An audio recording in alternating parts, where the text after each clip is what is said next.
Hi guys, I'm sat here in my bomb-site event office editing this swipe video to help you with your glute activation. You can do this at home or you can do these pre-workout, so have a flick through and see what it's all about. We're trying to activate as much of your glutes as possible so you get more of your bang for your buck, you decrease your lower back pain and you make yourself feel insanely perky in the cheek region. Enjoy. So with a double leg glute bridge banded like this, we're working various parts of the butt.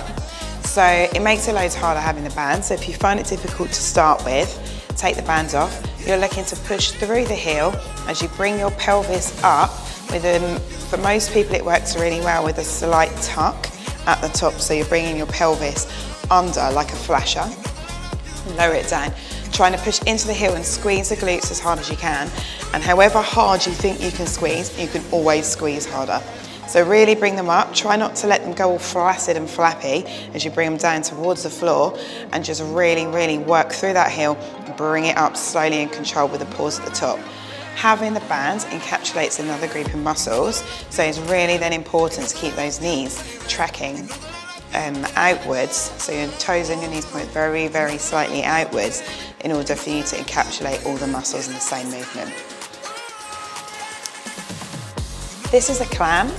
So if you have never done it before, I would try it unbanded, lying on your side like this. Keep your feet together and you're just trying to focus on your glute as you open and close the leg.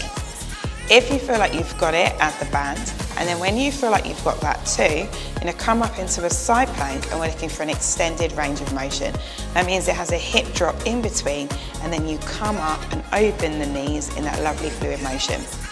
The thing with any CLAM is to concentrate on how you're opening from the top of your thigh, so the femur, the bone that goes into your hip joint. We need to concentrate on opening from there. We're not just flapping the knees around randomly, we're really squeezing those glutes to open the legs up.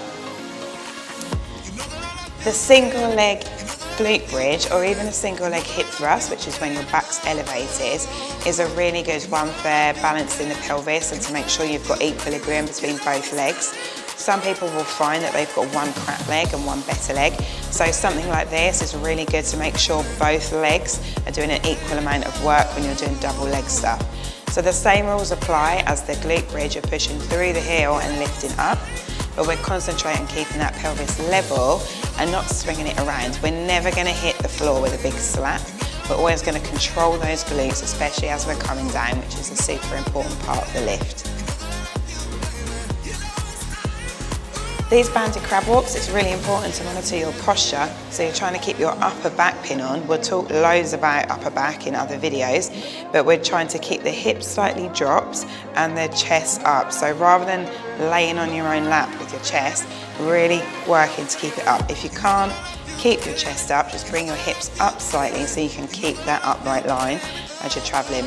Try not to drag the back foot as you bring it in, and we're stepping out and bringing the legs closer together, but not so close the tension on the band comes off.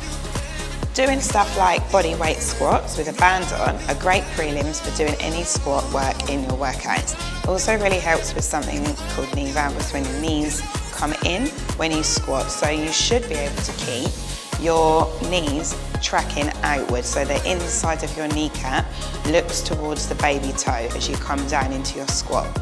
We're also looking to keep our chest up and push through the heel for the majority, but also keeping really solid contact with the ball of the foot as well as you drop down. Only go as low as you want to and really squeeze those glutes to keep those knees out.